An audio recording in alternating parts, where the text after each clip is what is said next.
నిజామాబాద్లో దారుణం జరిగింది. కట్టుకున్న భార్య గొంతు కోసి అతి కిరాతకంగా చంపాడు భర్త. ఆ తర్వాత ఎందుకు చంపానో కూడా కూర్చొని అక్కడ ఒక వీడియోను కూడా రిలీజ్ చేశాడు. దానికి సంబంధించిన వివరాలకు వెళ్లే ముందు బిగ్ అప్డేట్ ఒకసారి చూద్దాం. హైదరాబాద్ మొత్తంలో ఉన్నటువంటి బెస్ట్ ప్రాపర్టీస్ అన్నిటినీ కూడా ఒకే వేదికపైకి తీసుకువస్తుంది సుమన్ టీవీ. అక్టోబర్ 18న 19న హెచ్ఐసిసి నోవోటోలో జరిగేటువంటి సుమన్ టీవీ ప్రాపర్టీ ఎక్స్పోలో best flats, villas, open plots Deepavali offers and డిస్కౌంట్స్తో అందుబాటులో ఉంటాయి.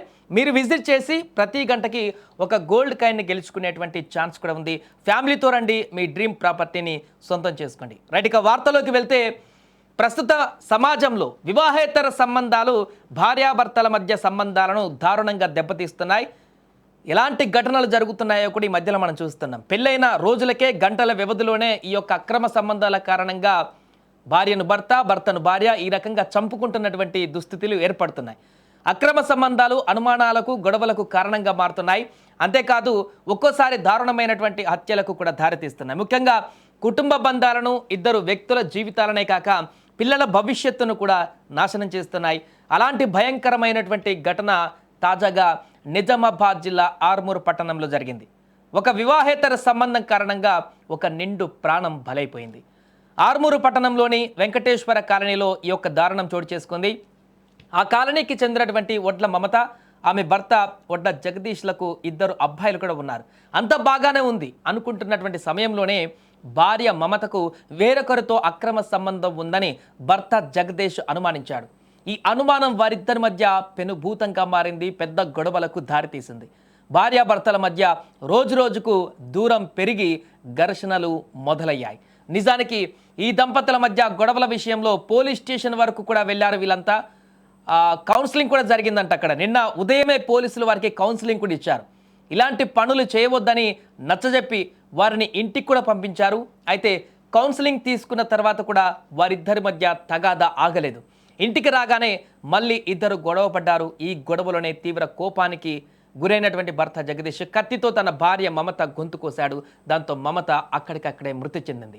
ఆ తర్వాత భర్త ఎందుకు చంపానో కూడా ఒక వీడియోలో వెల్లడించారు. ఒకసారి ఆ వీడియో చూద్దాం, భర్త ఏం మాట్లాడాడో హత్య తర్వాత.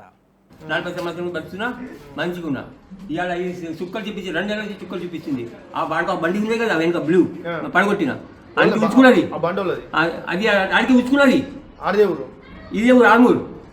ఆడి తిరిగి వేరే మీద నాకు కేసు ఆపిస్తే ఆడు మా తారుమారై మా మీద కాంప్రమైజ్ అయినా పిల్లలు జోలికి పోవద్దు, ఈమె జోలికి పోవద్దు, ఎందుకు వెళ్ళొద్దు, 8 సంవత్సరం పిల్లలు అయినాక పోవాలా, వీళ్ళు పెద్ద అయినాక పోవాలా, అది నాకు న్యాయం అట.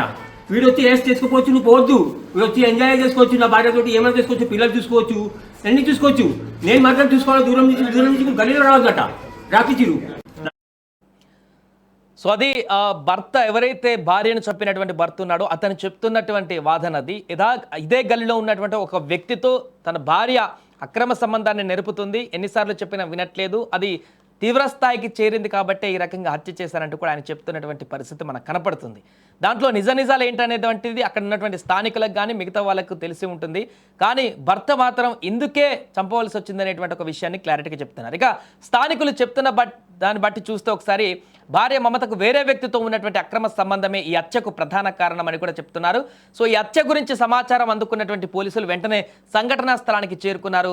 ఏసీపీ వెంకటేశ్వర్ రెడ్డి, సత్యనారాయణ గౌడ్ వెంటనే ఘటనా స్థలానికి వెళ్ళారు. అక్కడ చూశారు పరిస్థితిని, నిందితుడిని అదుపులోకి తీసుకున్నారు. ఒకసారి పోలీసులు కూడా దీనికి సంబంధించినటువంటి ఏం జరిగింది, ఎలా జరిగింది దానికి సంబంధించి కూడా వారు మాట్లాడారు. వాళ్ళ బయట కూడా ఒకసారి చూద్దాం.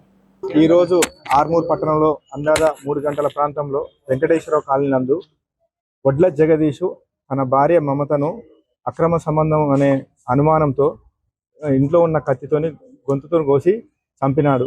ఇట్టి డైల్ ద్వారా సమాచారం రాగా పోలీసులు నేరస్థలంకి వచ్చి దర్యాప్తు చేస్తున్నారు. పూర్తి వివరాలు దర్యాప్తులో తెలుస్తుంది.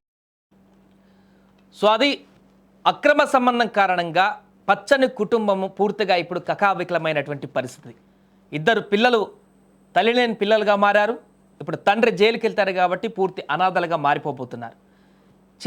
క్షణికావేశంలో తీసుకునేటువంటి కొన్ని నిర్ణయాల కారణంగా కుటుంబాలు ఏ రకంగా విచ్ఛిన్నమవుతున్నాయన్న దానికి మరొక ఉదాహరణ. రోజు ఇలాంటి ఘటనలు ఏదో ఒక దగ్గర చూస్తూనే ఉన్నాం, వింటూనే ఉన్నాం, కానీ ఇంకా కొనసాగుతూనే ఉన్నాయి. సమాజంలో రోజు రోజుకు ఏర్పడుతున్నటువంటి ఇలాంటి సంఘటనలు చూస్తుంటే అసలు ఎట్టుపోతుంది ఈ సమాజం, ఎందుకు ఇలాంటి దుస్థితి వస్తుంది అనేటువంటి ఒక సందేహాలు అయితే వ్యక్తమవుతున్నాయి.